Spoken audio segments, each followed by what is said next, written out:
श्रीमद कुंज विहारणे नमः। श्री स्वामी हरिदास विजितेत राम। एक राजा था। दैवयोग से उसे कुष्ठ रोग हो गया। उसने अपने राजवैद्यों को बुलाया। उन्होंने बहुत चिकित्सा करने की चेष्टा की, किंतु सफल न हो सके। राजा बड़ा क्रुद्ध हुआ। राजवैद्यों को डांट लगाई कि तुम लोग बैठे बैठे खाते हो, मैं इतना धन देता हूं और मुझे एक रोग हो गया तो तुम सब मिलकर भी उसे अच्छा नहीं कर सकते। अरे, मृत्यु से कोई नहीं बचा सकता, यह मैं जानता हूं, किंतु रोग का निवारण तो होना ही चाहिए। यदि तुम लोगों ने मेरे इस रोग को दूर न किया तो मैं तुम्हें जीवित न छोड़ूंगा। वैद्य मंडली घबरा गई। कुछ समय मांगा राजा से और आपस में सलाह की। वो सलाह यह की कि राजा से कहा जाए कि मानसरोवर के हंसों को आप मंगा दें, तभी उसकी बनी हुई औषधि से ही आपका रोग दूर होगा।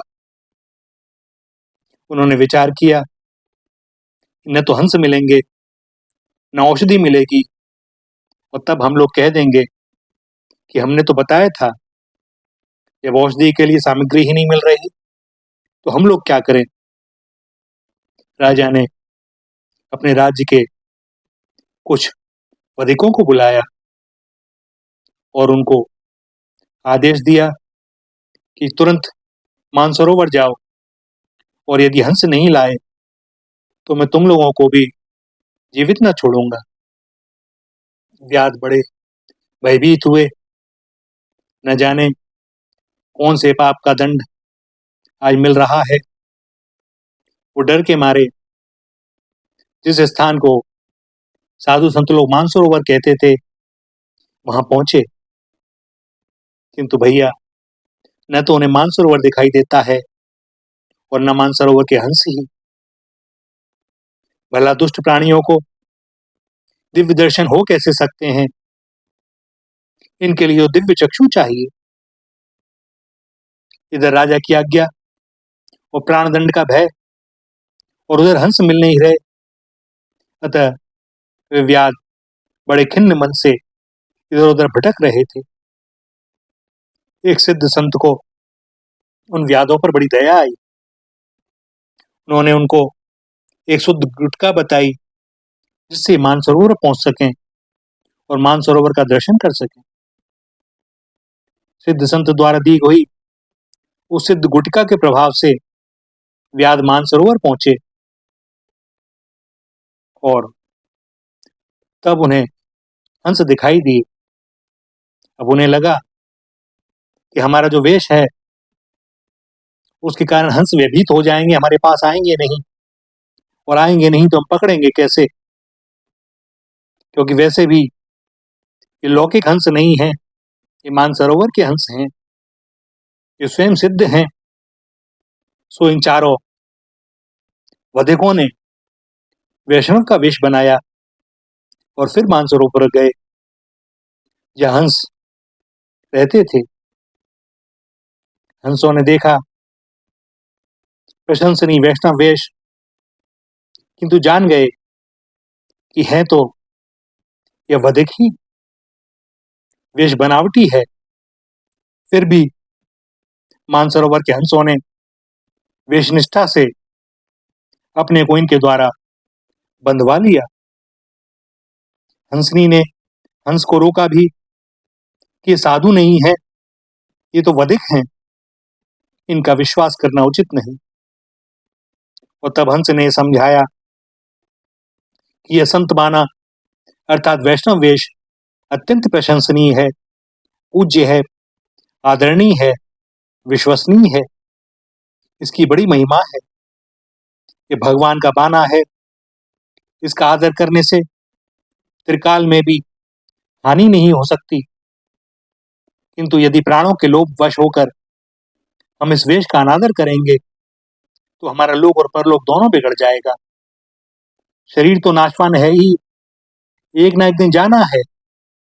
सो यदि इस वेश निष्ठा में ये शरीर न्यौछावर हो जाए तो हमें अपना बड़ा भाग्य समझना चाहिए। वधिक हंसों को लेकर राजा के पास आए। हंसों को सभी मतों का तत्वज्ञ परम भक्त जानकर अब उन्हें बंधन मुक्त करने के लिए भगवान ने स्वयं वैद्य का स्वरूप धारण किया और उसी राजा के नगर में जाकर यह घोषणा की कि मैं कुष्ठ आदि असाध्य रोगों की सफल चिकित्सा करता हूं।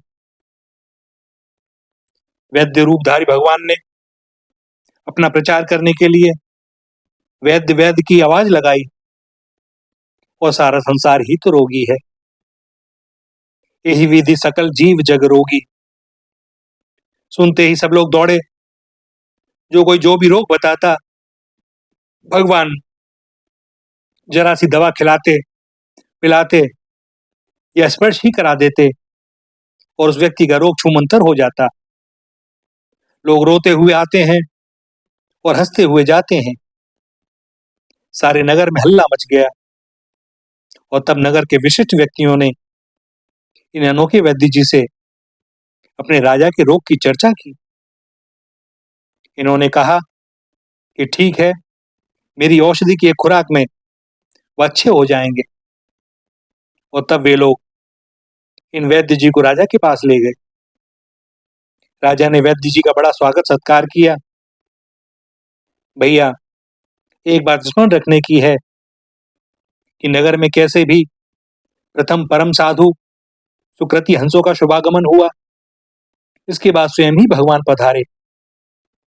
क्योंकि भगवान के श्रीमुख का वचन है कि मेरे भक्त जहां जहां जाते हैं वहां वहां मैं भी जाता हूं और समस्त भुक्तियां और मुक्तियां भी मेरे भक्तों का अनुगमन करती हैं।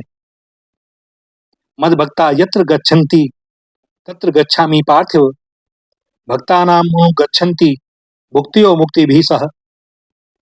नगरवासियों ने हंस रूप में प्रथम संतों का दर्शन किया, जिसका फलस्वरूप फल यह हुआ कि अब उन्हें भगवान के दर्शन हो रहे हैं।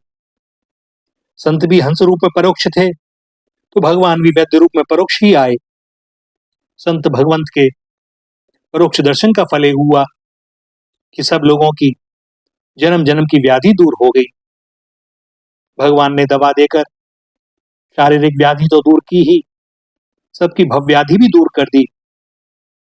वैद्य जी के चमत्कार को देखकर जिन लोगों को कोई रोग नहीं भी था, उन लोगों ने भी कुछ ना कुछ गोली चूरन भगवान से ले ही लिया।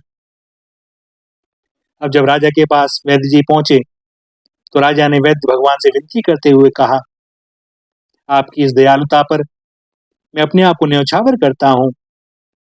आप कुछ भूमि या गांव मुझसे ले लीजिए। वह बड़ा ही सौभाग्यशाली है जिन्हें आपका दर्शन मिले। वैद्य ने कहा, हंसों के प्राण बच जाएं, आपका कुष्ठ अच्छा हो जाए, बस हमें और क्या चाहिए। और भगवान की दी हुई औषधि से राजा का कुष्ठ रोग तत्क्षण ही नष्ट हो गया। राजा ने हंसों को छोड़ दिया जैसा भगवान ने मांगा था। अब राजा ने कहा कि भगवान, आप कुछ लेते नहीं, आपकी प्रसन्नता के लिए मैं क्या करूं। भगवान ने कहा, यदि तुम मुझे प्रसन्न करना चाहते हो तो भगवान के भक्तों की सेवा करो। ऐसा करके परम दुर्लभ अपने मनुष्य जीवन को सफल करो। राजा ने